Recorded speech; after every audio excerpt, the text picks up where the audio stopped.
Eh bien bonjour à tous, dans cette vidéo on va voir comment investir 10 000 € de manière intelligente. Donc si tu es un petit peu perdu, ne t'inquiète pas, tu es au bon endroit. On va voir ensemble petit à petit comment mettre en place une stratégie fiable et concrète avec des exemples. Donc on va aussi voir comment faire attention à ses émotions durant ta période d'investissement et surtout comment diversifier ces 10 000 € pour que tu aies un maximum de performance sur ton portefeuille. Alors reste bien jusqu'à la fin de cette vidéo pour avoir toutes les clés en main pour pouvoir investir de manière intelligente et fiable. Gérer ses émotions dans l'investissement, c'est vraiment quelque chose de très important. Que tu investisses 10 000, 1000 ou 100 €, ça va être la même chose, tu vas être exposé au même risque. Donc c'est très important de mettre en place une stratégie de risque. Donc ça va aller de 1 à 7, donc 7 ça va être la partie où tu vas prendre le plus de risques et 1 ça va vraiment être quand tu vas prendre le moins de risques possible mais avec des rendements un peu plus faibles. Donc il faut bien garder à l'idée que l'investissement c'est des montagnes russes. Le marché va monter, le marché va baisser. Il ne faut pas vendre juste parce que ça descend et se dire je vais tout perdre. Non, c'est vraiment une erreur commune que font souvent les débutants et c'est comme ça que tu vas perdre de l'argent, du capital et c'est vraiment une erreur que tu peux éviter très facilement.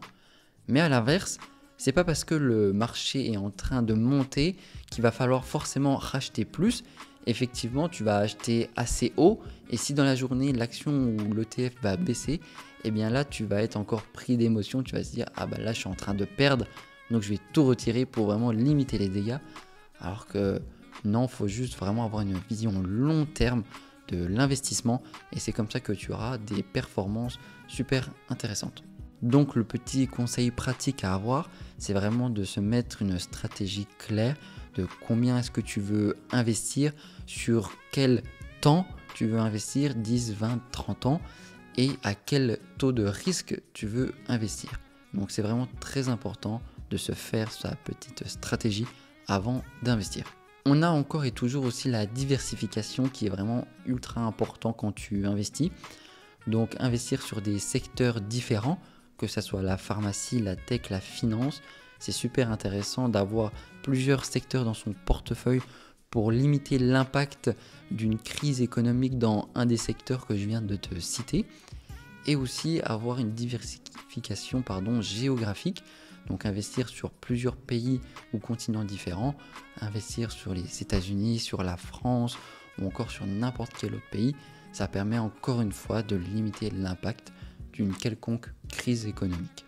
Donc là, je viens de te parler de diversification géographique sectorielle, mais il y a aussi Je viens de te parler de la diversification sectorielle et géographique, mais il y a surtout aussi la diversification par type d'actifs.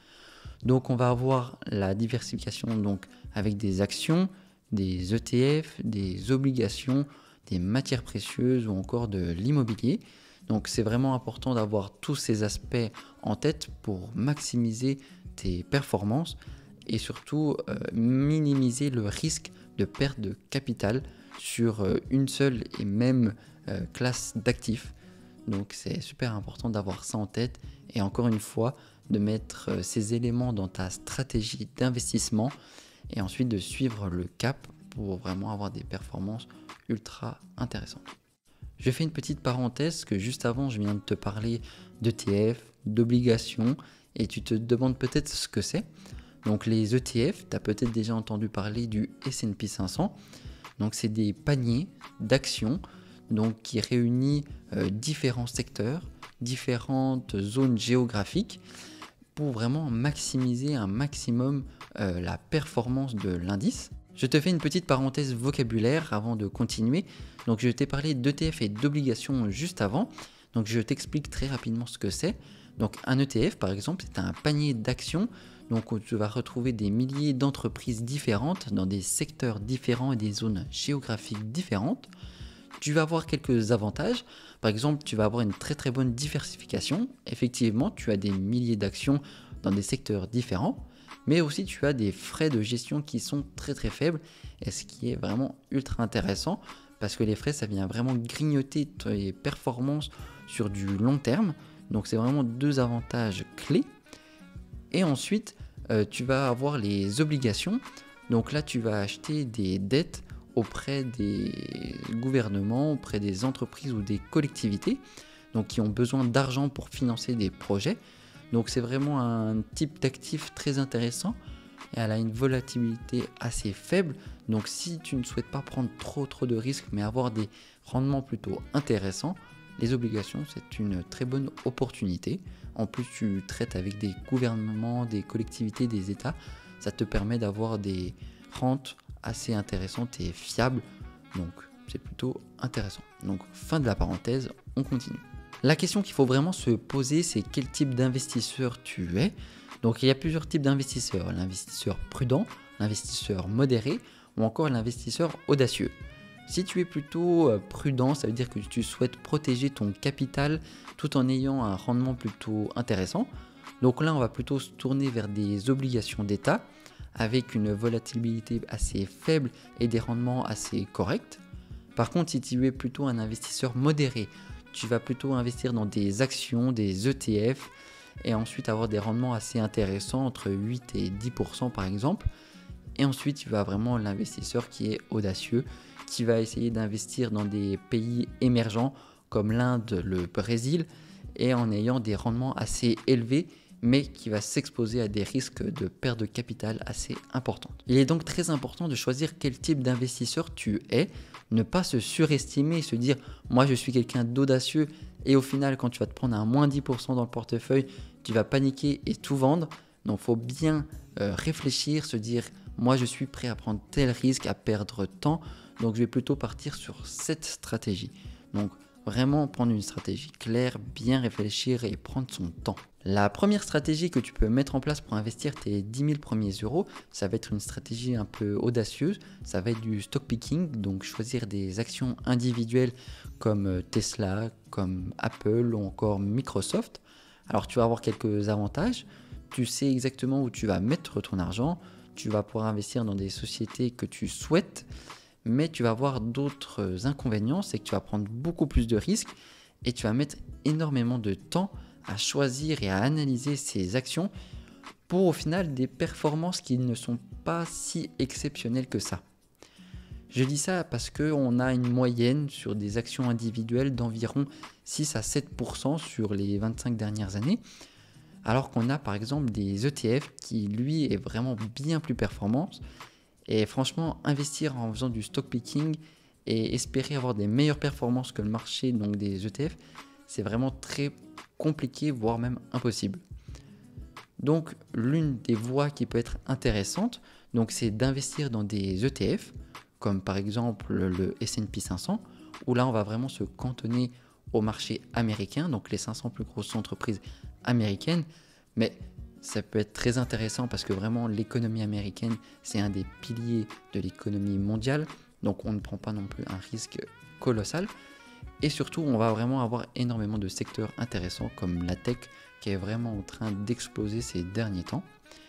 Mais on a d'autres ETF qui peuvent être vraiment très intéressants. Donc le MSCI World par exemple, où là tu vas investir sur des entreprises du monde entier. Donc plus de 1500 si ma mémoire est bonne.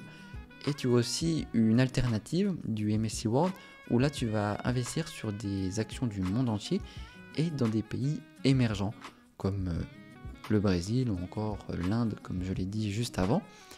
Donc les rendements peuvent être plutôt intéressants si tu crois en ces pays émergents et que tu vas avoir une stratégie plutôt intéressante et diversifiée. Mais fais bien attention sur les ETF que tu vas choisir. Ne pas prendre par exemple 2 fois un MSCI World et un MSCI World pays émergent. Ça fait doublon, ça ne sert à rien. Ou encore même un S&P 500 et un MSCI World. On va retrouver énormément d'entreprises américaines dans un MSCI World. Ça va faire doublon, c'est pas forcément ultra intéressant. Mais après, tu peux avoir un ETF sur les marchés européens. Donc le StockX Europe 50 ou 600. Où là, on va être sur des entreprises européennes. C'est une alternative aussi intéressante pour diversifier de manière géographique. Donc, comme je l'ai dit, réduire l'impact d'une crise d'un pays à l'autre. Donc, la première stratégie, c'est vraiment d'investir 10 000 euros uniquement sur des actions ou uniquement sur des ETF. Donc, ça peut être vraiment intéressant, Mais je pense qu'il y a mieux à faire et plus intelligemment, c'est de par exemple faire une répartition 60-40, 60% ETF, 40% actions individuelles, ou même 70-30, ça peut être tout à fait possible. Tu peux varier selon ta stratégie et tes envies le pourcentage de répartition. Donc par exemple 6 ou 7 000 euros sur des ETF et 3 000 euros ou 4 000 sur des actions individuelles que tu auras choisies toi-même parce que tu crois en l'entreprise, tu penses qu'elle va croître dans le temps et donc tu investis dedans. Ça peut être tout à fait intéressant et avoir de très bonnes performances tant que tu diversifies un maximum tes investissements et que tu fais attention aux frais. C'est vraiment très important d'y prendre en compte. Et ensuite, tu peux avoir une autre stratégie qui va être faire une répartition en 60-30-10. Donc 60% ETF, 30% actions individuelles et 10% obligations.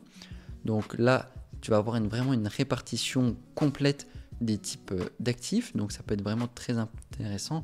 Les 10% en dette donc de gouvernement en ayant des rentes assez intéressantes avec des bons rendements, mais en étant safe avec 10% de son capital. Ensuite, toujours avoir 30% donc de stock picking sur les actions, comme je l'ai dit, qui t'intéressent et que tu penses qu'elles vont croître dans le temps. Donc en prenant un peu plus de risques, évidemment. Et ensuite, la manière passive ultime, donc l'ETF, 60%. Tu peux en choisir 2 voire 3, comme je l'ai dit. Le S&P 500, ça peut être intéressant, MSCI World émergent. Et ensuite, tu vas pouvoir investir tes 10 000 euros comme ça. Alors effectivement, on a notre stratégie, mais comment est-ce qu'on investit nos 10 000 euros? Est-ce qu'on fait du one-shot? Est-ce qu'on met en place une autre stratégie? Le one-shot, ça peut être vraiment intéressant au niveau performance, effectivement, mais niveau émotion, ça peut être un peu plus compliqué. Effectivement, si tu achètes dans la partie haut du marché et qu'une semaine après, ça commence un petit peu à chuter, ça va un peu faire mal à la tête et se dire qu'est-ce que je fais? Tu vas te poser beaucoup de questions. Donc si tu débutes, c'est pas forcément la meilleure chose à faire. Donc plutôt privilégier le DCA, le Dollar Cost Average. Donc c'est une stratégie plutôt intéressante et ultra passive. Effectivement, tu vas investir un montant prédéfini tous les mois à une date donnée sur une répartition donc d'actions, d'ETF, d'obligations. Donc c'est vraiment intéressant, ça permet de lisser ses coûts d'achat dans le temps et de réduire aussi les frais. Effectivement, si tu achètes une fois par mois, ça peut être intéressant. Mais encore une fois, attention aux frais donc des brokers, donc des courtiers. Privilégiez peut-être les courtiers en ligne. Je sais que par exemple, si tu débutes Trade Republic, ça peut être intéressant avec le DCA. Tu auras quasiment aucun frais. Tu auras un spread un petit peu élevé, donc c'est un inconvénient. Mais niveau frais, c'est plutôt intéressant sur les frais d'ordre. Donc, tu peux choisir un broker intéressant. Attention aussi, si tu veux investir sur de l'européen ou du français, privilégier un PEA. Effectivement, tu vas avoir une enveloppe fiscale super intéressante si tu as plus de 5 ans de détention. Et par contre, tu vas avoir un maximum, un plafond de 150 000 euros. Et surtout, c'est limité à 1 par personne. Si tu veux plutôt investir sur de l'américain ou du reste du monde, privilégier un CTO, donc un compte titre ordinaire, où là tu vas avoir énormément de brokers, tu vas pas avoir de limite non plus. Donc tu peux par exemple aller chez Trade Republic, mais il y en a énormément d'autres qui existent. Donc n'hésite pas à te renseigner ou de me mettre un commentaire, je te répondrai. Et donc voilà. Donc maintenant tu sais un petit peu comment tu peux investir tes 10 000 euros ou même tes 1000 euros, tes 100 euros, je ne sais pas quel montant, mais au moins tu as la stratégie clé en main. Tu sais gérer tes émotions, tu sais diversifier, tu as ta stratégie claire, focus, tu sais où tu vas. Ensuite, tu peux avoir ta stratégie. Donc, si tu préfères faire du stock picking, mettre de l'ETF, de l'obligation, tu sais faire tout ça. Tu sais maintenant si tu veux faire un PEA ou un CTO. Ensuite, tu sais qu'il faut faire attention aux frais. Donc, tu as toutes les clés en main maintenant pour investir, sauter le pas, se lancer. Mais encore une fois, il faut prendre son temps, il faut bien réfléchir, il faut bien regarder parce que l'investissement, ce n'est pas un jeu. Tu vraiment paries ton argent. Donc, si tu perds tout, il n'y a pas de recours. Donc voilà, fais vraiment attention à ton argent, réfléchis bien. Et une fois que tu es prêt à perdre de l'argent, il faut vraiment être prêt là-dessus. Tu peux te lancer et commencer l'aventure qui est vraiment juste exceptionnelle. Donc si tu as aimé cette vidéo, n'hésite pas à me mettre un petit commentaire, un like, à partager la vidéo, même à t'abonner, ça me ferait vraiment plaisir. Et surtout n'hésite pas, j'ai tous mes réseaux sociaux donc dans l'espace description, donc Instagram, TikTok, donc n'hésite pas à faire un petit tour. Moi je te dis à dimanche prochain pour une prochaine vidéo. Ciao!